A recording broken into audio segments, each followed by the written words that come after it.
All right, we're getting close to 8 o'clock and we're going to get started here soon. I've been playing with my camera today on my phone to see if I can make it be in landscape mode instead of portrait mode. I see I've got 3 folks out there. I'm going to try my darndest to keep track of your comments, okay? If I don't see them, type it again in really big, like caps, all caps, like you're yelling at me. And then maybe I'll catch it. I'm still practicing. I'm still within my first 10 videos, so I would like to claim, you know, I'm a rookie. All right, so it is almost 8 o'clock. We're going to start pretty soon. And I think I have all of my things here ready to rock and roll. In case you're interested, this is the card we're going to do.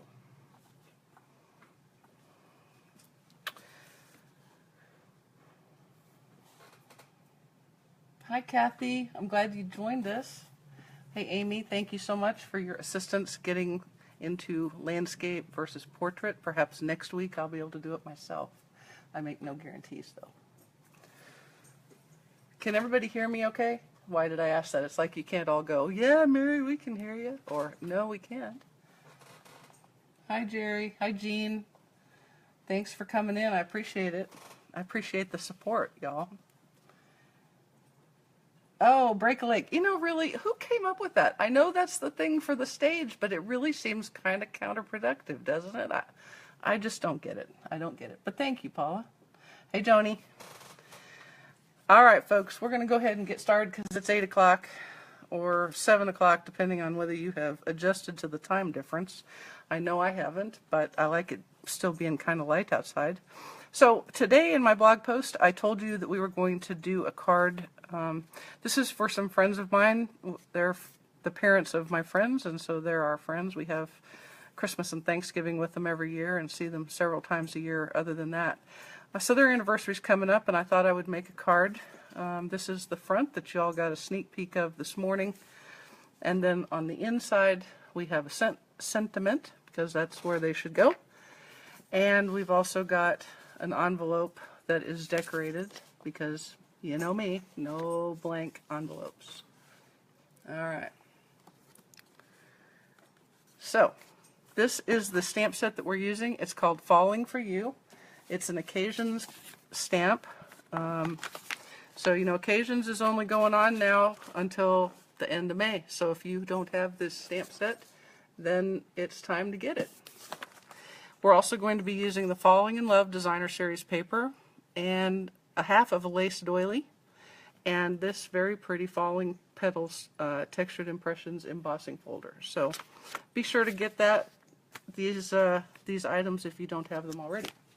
Alright, so let's go ahead and get started. I thought it would be easier if I had some of the items pre-cut because, you know, magic, TV magic and all of that. So first we're going to emboss our front very vanilla cardstock panel in the Falling Petals teeth. So hang on just a second, murmur amongst yourselves. Hi Karen, thank you for joining me, I appreciate it. Oh, sorry, I almost ran over the dog there. So you gotta get out the way.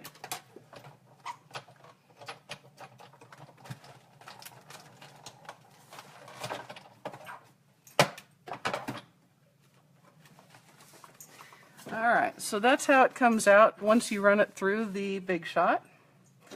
And we're going to use some fast fuse and get it put onto the Soft Sky matte. Soft Sky and Blushing Bride and Sahara Sand are kind of the colors for this designer paper. It's one of the fun things about Stampin' Up! Is that if you're stymied for a color scheme, look at the colors that they give you on the DSP, on the designer paper, and bing, bada boom, it's going to help you figure out what colors to use. So the second portion is this piece right here, and this is just the back. I kind of like to do that if I ever can. You'll see I've used this sky blue, or soft sky, slow down Mary and be cool, the soft sky on this panel, and I just used the reverse side of that for the vertical. So we'll snail it to its mat. You guys getting used to the daylight savings time? I know my horses aren't really sure what to do about it. They don't mind this one so much because it's earlier to get their dinner instead of later as it is when we go into the winter. So there we go. Oh, that didn't work out at all, did it? Something ain't right. Look at that, folks. Screw up. How about that? What are the odds of that? Pretty strong, actually. All right, let's do a little more measuring. So what does this show to go you, people? It just shows to go you that anything is possible. And if you're live, you can be assured of the fact that it's going to happen. There would be our problem right there. Okay, stand by one. Murmur amongst yourselves. I got to cut another piece of paper. Another piece of paper.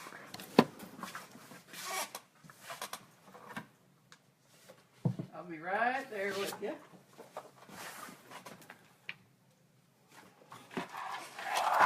Use our handy trimmer. We're going to cut the correct size cardstock for this mat. We'll do 2 1/8.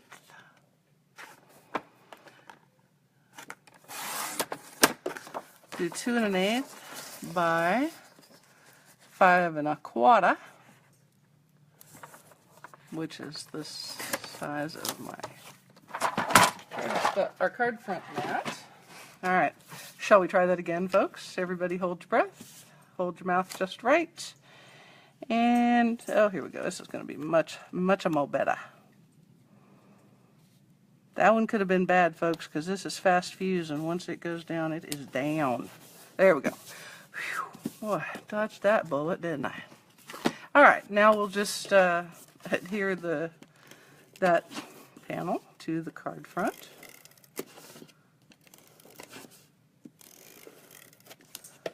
All right. Just try to line that top and the bottom, make it look sort of straight using your calibrated eyeballs. All right, next up, do y'all love these doilies? The lace doilies are so cool in the Occasions catalog because you can use very vanilla or you can turn it over if you're making a card that is with whisper white notes. So that is really awesome. So in this particular case, we're going to use the vanilla side up, and we are just going to adhere.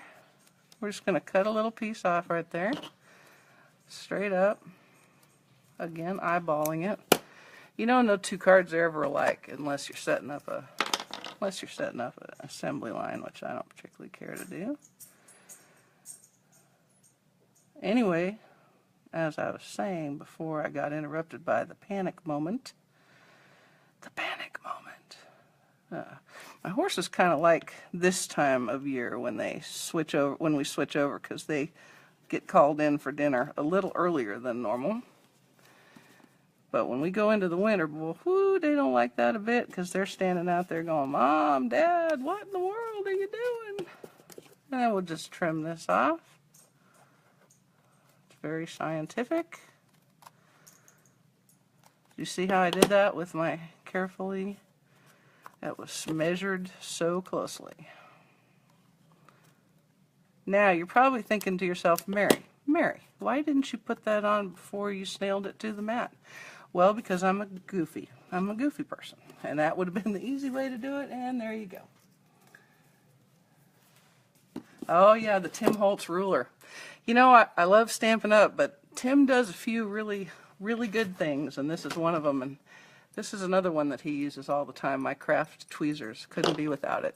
You are so right, Paula. Okay, so we have that on, and we have our little doily on, and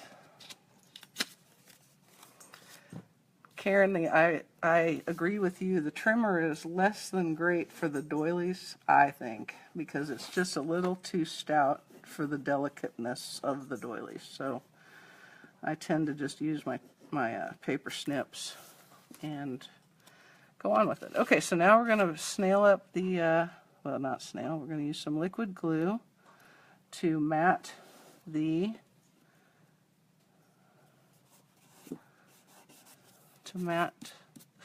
soft sky, and then we're going to eyeball where we want it. And we're going to put it right there. Okay, so I have a question for you guys. When I'm looking at my computer right now, which I'm trying not to do because it's whacking me out, when I look at the video on my computer, it's like 2 steps behind where I am. Are you guys seeing what I'm doing as I'm doing it? That's the question I'm trying to ask. So somebody say, yay, Mary, or no, we don't see it at all.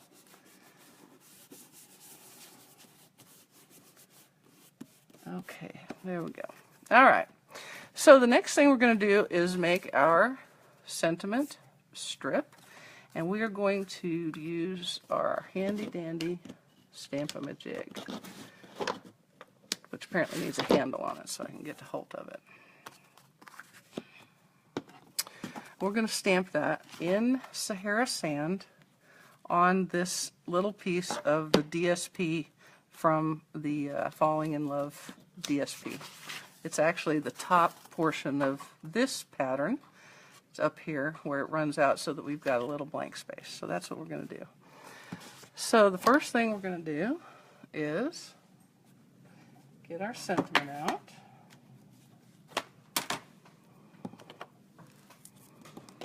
And put it on our block.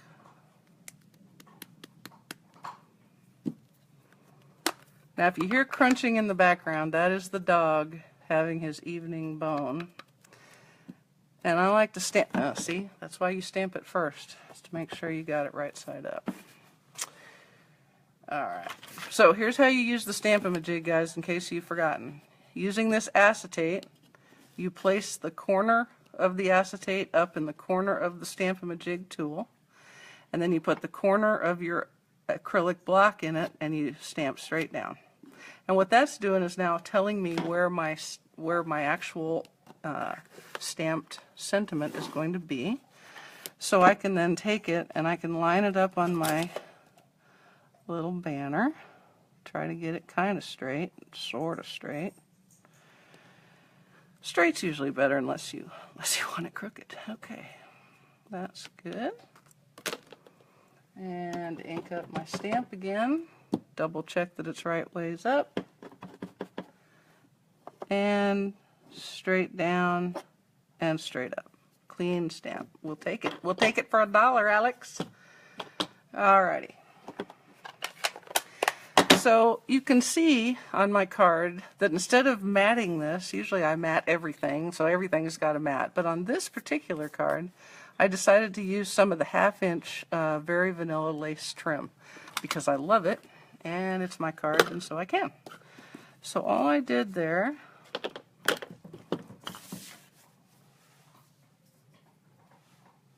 I don't know the time lag for voice and image. Okay, I think you are right, Paul. I think we're in real time. Okay, so I just cut myself a small piece, and all I'm going to do is figure out where I want it on here. I just want a little bitty piece, a little bit of it peeking out the bottom, kind of like my slip is showing. Do people still wear slips? I don't know. I can tell how long it's been since I've worn a dress. So then I'm just going to take some of my liquid glue and run a light little line along the back of my sentiment banner, like so. And then I'm just going to line it up where I want it. And it's kind of got a design in it, so you can sort of see it and make it be straight-ish. This isn't Hallmark, people. Isn't Hallmark. Okay. Yeah, that's pretty good. That'll work. Okay, so we'll give that a little push. Note to self, don't get rambunctious with your little push, Mary. All right, there we go. Okay, and then I'm going to turn it over. There used to be a little poster that people had in their offices, and it was this poor bird, and he was standing there, and his beak was all wound up with dental floss. And the caption said, "Some days there is knots in the floss." I'm pretty sure it was with a southern accent, and that is what is going on here today. We got knots in the floss, people, knots in the floss. Okay, but there, in spite of myself, it finally worked. So, I am going to use some liquid glue and just put this on like so. Yep, just like that. All right.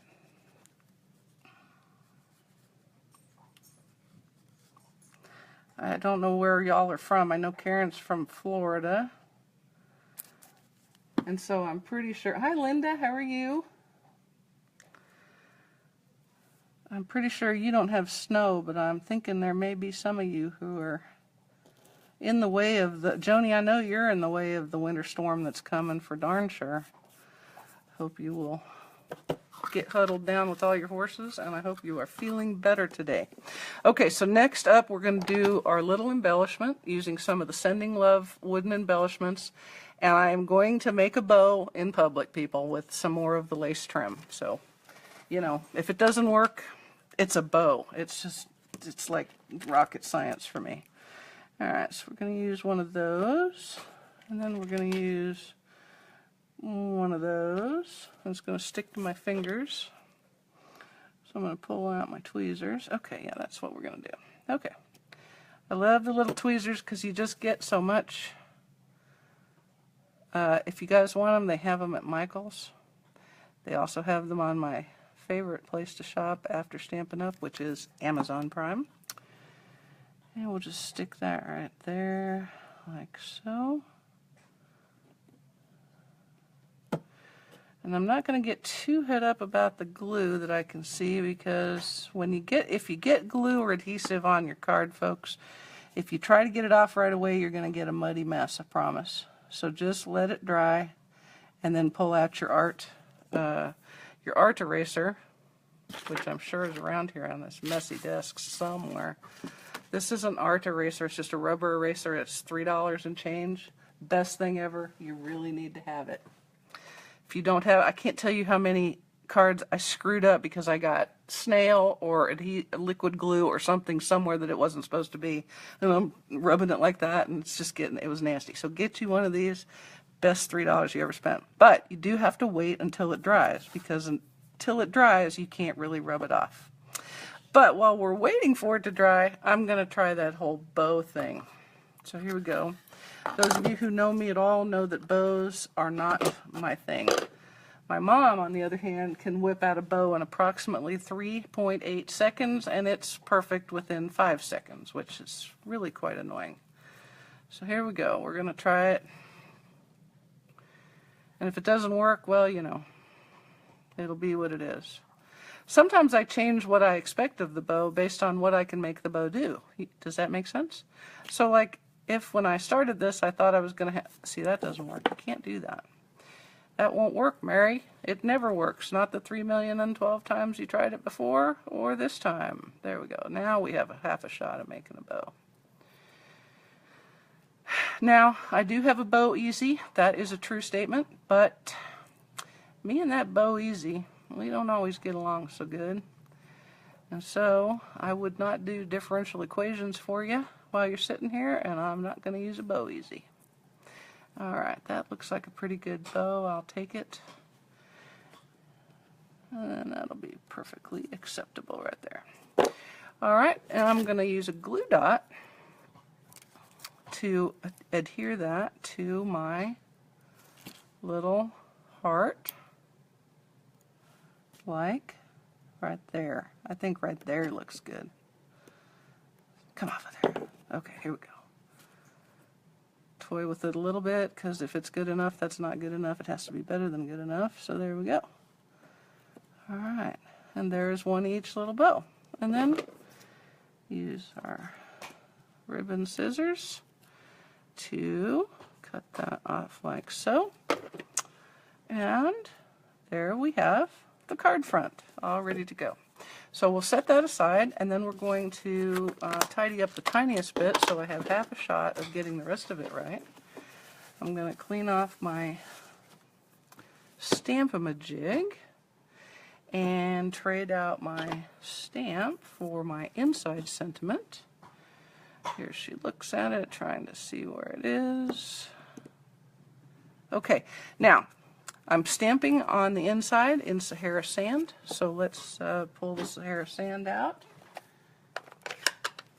Karen, your bow challenge too.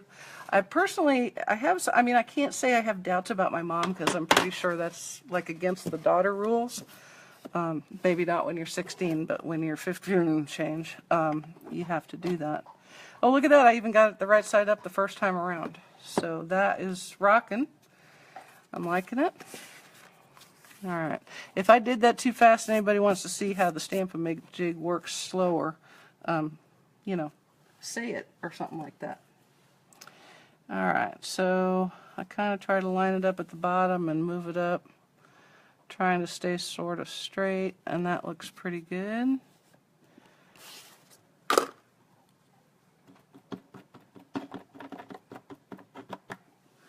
And just because, you know, I know paper has two sides, but, you know, if you end up going to the second side, now you're down to the last side, and then you have to get a new piece when you mess that up. So I always try to make it not be, you know, if I can help it.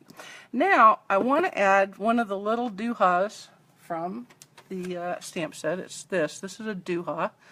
If you are a Stampin' Up! Demonstrator, you're allowed to use that word. Otherwise, if you're not, you have to say weed thing. That's the technical term for non-demonstrators. It's a weed thing. But it's real cute, so we're going to use that. And I'm going to use my Stamp-A-Jig because I'm going to line it up with the sentiment.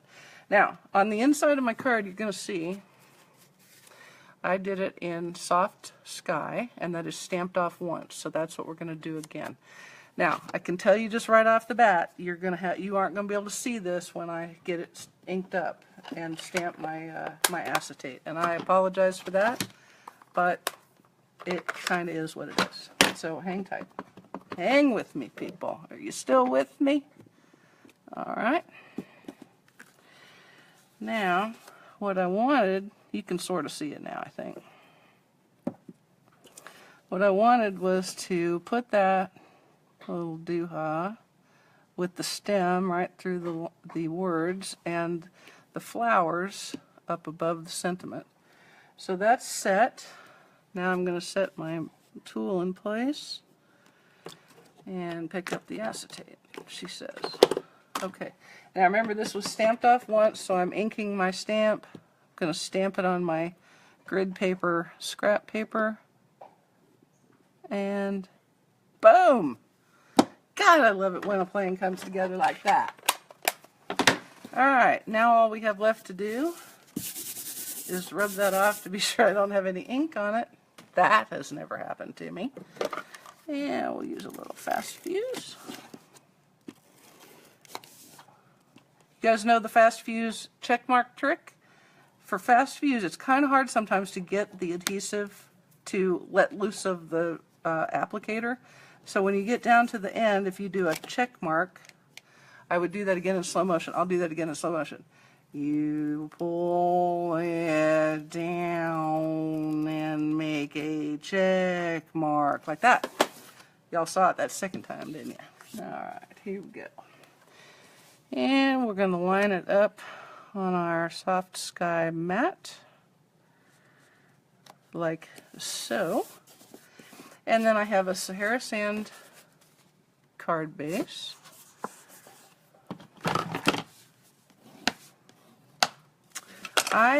People, am a real fan of this vertical fold like that. First of all, if you blog, it really photographs better. And it's always fun when you hand it to somebody because they're always doing this. They're trying to open the card like that. And so, you know, it's worth a little giggle. It's good for a little giggle. All right, a little more fast fuse to put the liner inside. I've said it before, I'll say it again. I never put my card front on until I have my liner completed and safely in my card base, because that has kept me from having to take those things off in the past and redo them. So do you guys know how to take off something that you have adhered into your card base? Not so great with fast fuse, but with regular snail and even with the liquid glue. If you use your heat tool around the edges where your adhesive is and get it warmed up pretty good, you can usually carefully lift it up. That's where this tool comes in really handy. Once you get the adhesive warm, it tends to lose grip, and you can stick your tweezers underneath and kind of raise it up.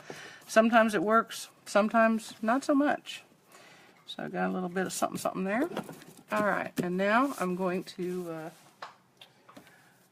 use some dimensionals to put my card front on.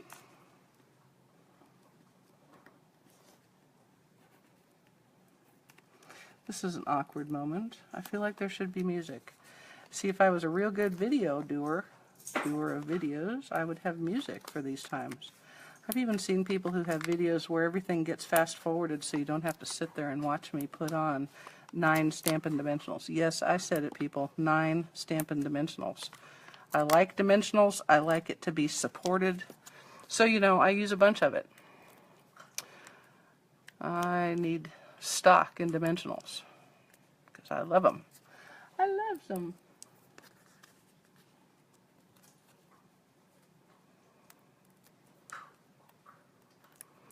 You guys maybe can't hear it, which is probably good, but Finn has got a giant knuckle bone, and he is getting it over in the living room, which is just, you know, the other side of the table, because I like to stamp in my living room.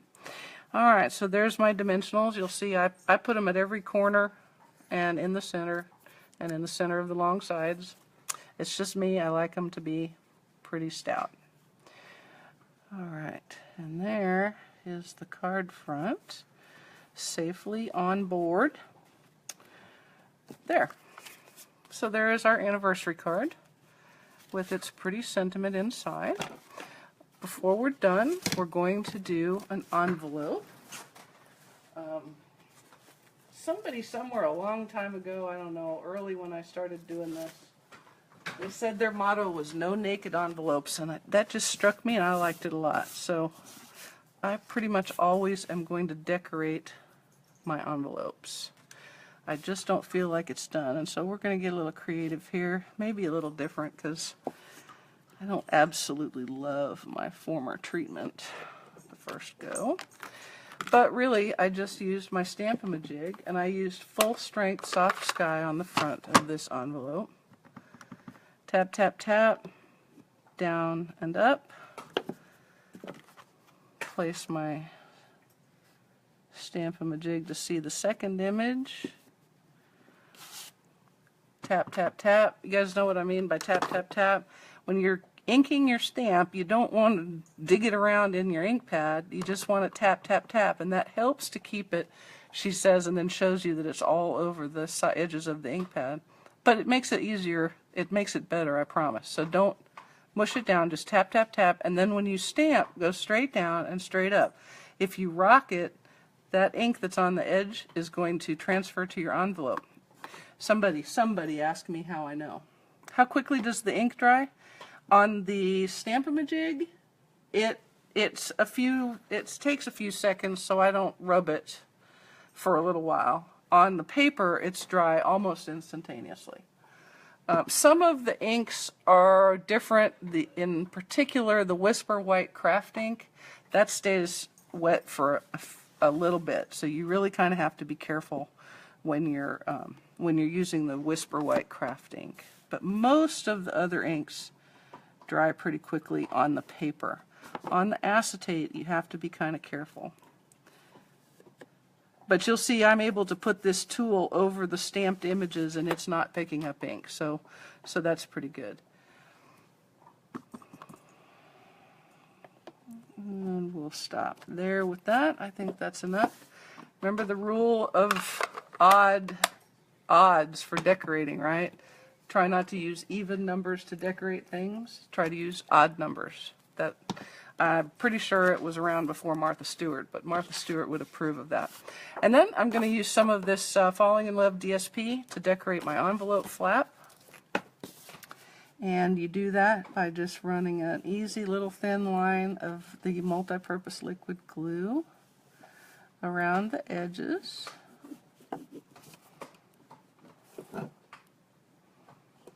Of your flap. And then using the straight edge of your DSP, you line that up with the top of the flap. Can you see how that's working? Just like so. Give it a good rub. Open it up and give it a good rub. And then give it a little fussy cut. And fussy cut's just a word for cutting it out without a direct punch using your scissors.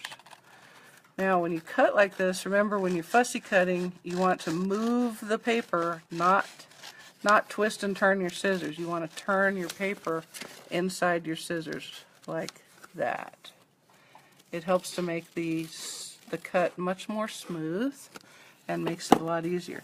This is obviously a pretty easy fussy cut, right around an envelope flap, pretty easy peasy, but if you'll follow that rule of turning your paper and not this, and also, here's another one, when you're cutting, don't cut way out here at the end of your tip of your scissors. Cut up against the fulcrum there where it comes together, and that will make it much easier for you to fussy cut. So there we go, folks. There is a pretty little anniversary card with the Falling in Love stamp set. Or I'm sorry, it's the Falling for You stamp set, Falling in Love DSP, the Falling Petals Teeth. I hope you have this. There's only a couple months left of occasions. If you don't have some of the celebration items, that's kind of a unnatural segue there. But if you don't have the celebration item that you want, remember those are only available until supplies last. And celebration's almost over. So a couple of things coming to an end here pretty soon. And I hope you have enjoyed this card. I'm going to hang on for just a second and see if there are any questions. All right. I answered how quickly does the ink dry. All right. Any questions? All right, I'm going to call it a night, and I hope y'all have a good time this evening, have a good week, and enjoy your first week of daylight savings time. I am planning on trying to do this once a week, and we'll see how well I achieve that goal. Thank y'all. Night.